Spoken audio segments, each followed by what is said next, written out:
shit's in the safe. Got me a spot out the way. Nigga just tryna be safe. Let's get to the sports talk.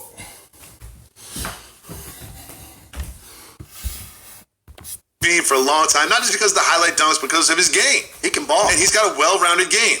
Well, he's in the news because of the way that the Bulls in their analytics department wanted him to adjust his style. No. Here is what he said. He said the following quote. No. I know, ain't this crazy? I mean, I grew up being a Michael Jordan, Kobe fan.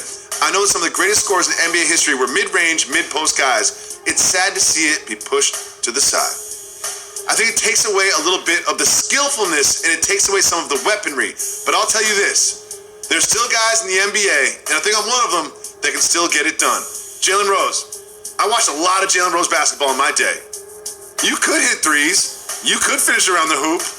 But I'd say like 75% of your buckets came from the mid-range. No doubt.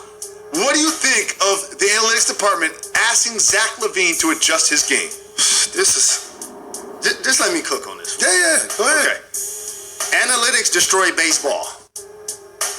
Analytics is destroying basketball to the point where the three-point line will get moved back and the quarter three is going to get eliminated. For everybody that has not played the game, I want you to understand something. I said the Toronto Raptors were going to win the championship for a couple of reasons. One, I knew Kevin Durant was injured. Two, Kawhi Leonard, their best player, plays in all phases. And why does that matter? A few years ago when the Houston Rockets were playing against the San Antonio Spurs, I remember saying, all the Spurs have to do is suffocate the three-point line, Protect the rim.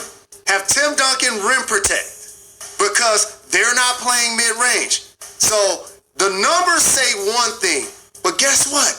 You're going against the best players in the world.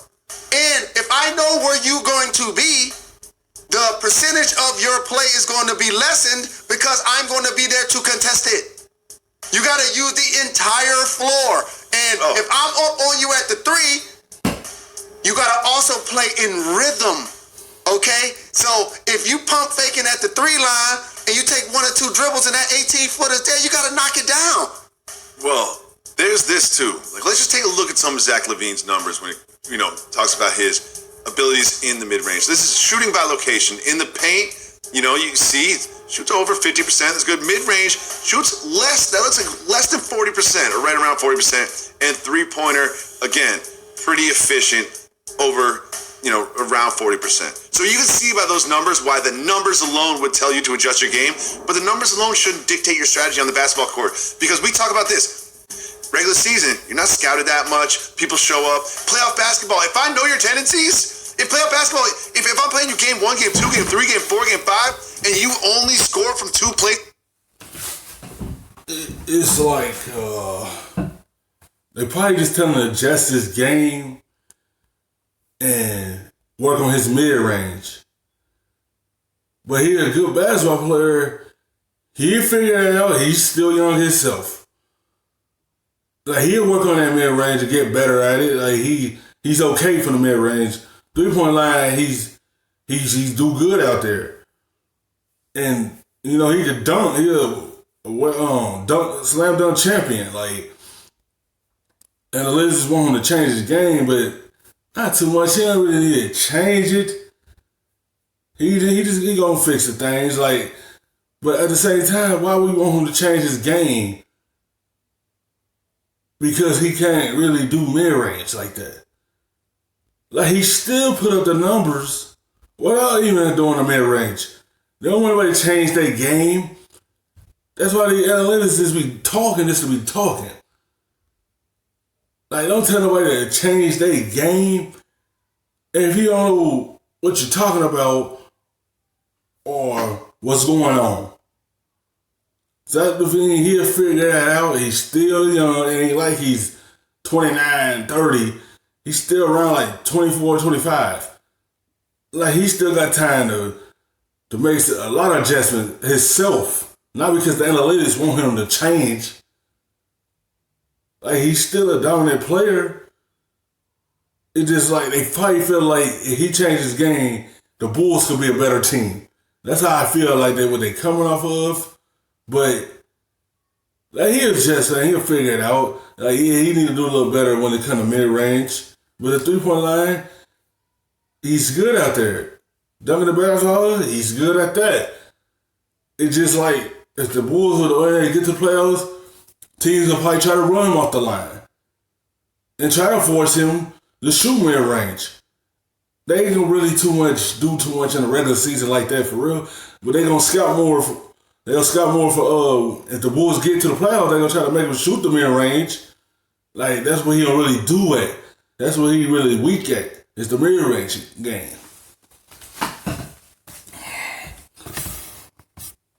On the court, it makes you easy to defend. This is why Kevin Durant has elevated himself into arguably the most complete scorer in the history of the league.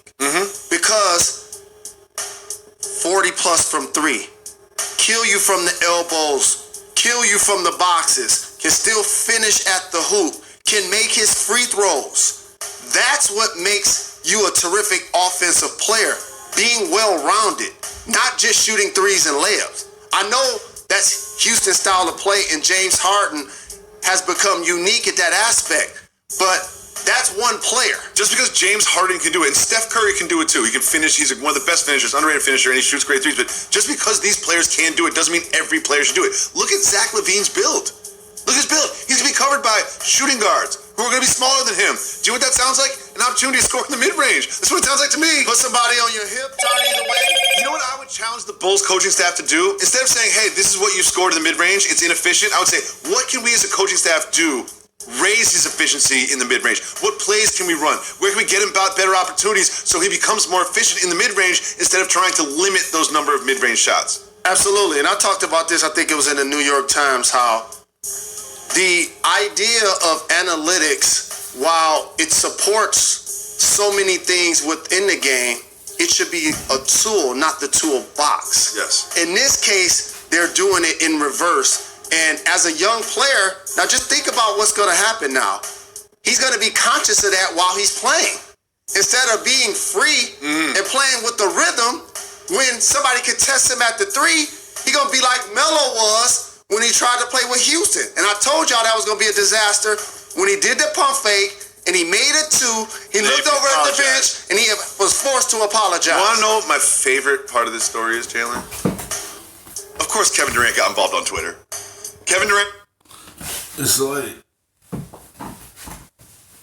that's what they want him to do. Jalen Rose just wants the coaching staff to help him work on his mid-range. But it's going to play in the back of his head when they run him off the line and force him to shoot the mid-range. Now he going to be, if he just shoot that, he going to be more tentative and just pass the basketball instead of taking that mid-range over shooting guards that he taller than. Like, all the analytics, man, is going to make the players be on the court thinking like, dang, I can't really make a mid-range. What I do? He going to pass the basketball because he'll be hesitant to take that shot because he's going to feel like I can't make it because the analytics said I can't shoot mid-range like that and I need to change my game. And that's not good to play with a guy that's having a good year and now he's going to be hesitant to shoot mid-range over shooting guards that he can shoot over. He's going to be shocked. And probably don't want to take the mid-range when they give it to him. And he's going to be timid and he's going to just keep passing every time they make him go to the mid-range. Because he'll be looking like, I can't make these. Instead of him just playing free like he normally do, he probably is going to be hesitating a lot when it comes down to that. Got involved on Twitter, started going back and forth. You know how I feel about Kevin Durant on Twitter. I've gone 180. I used to be like, what is this guy doing? Why is he engaging with these people? And now I fully support Kevin Durant expressing himself on Twitter. I love Kevin Durant's Twitter fingers. And as I think about great scorers in the history of the NBA, and as I talked about Melo not being in the league, why ain't Jamal Crawford in the NBA right now? Do you know he averaged 30 in April last year? He scored 50 in the game last year. That's the last game. He's the only player in the history of the league to score 50 for 4 teams. Listen, why is he not on the squad? Because they're holding roster spots for your comeback. That's why, Jalen Rose.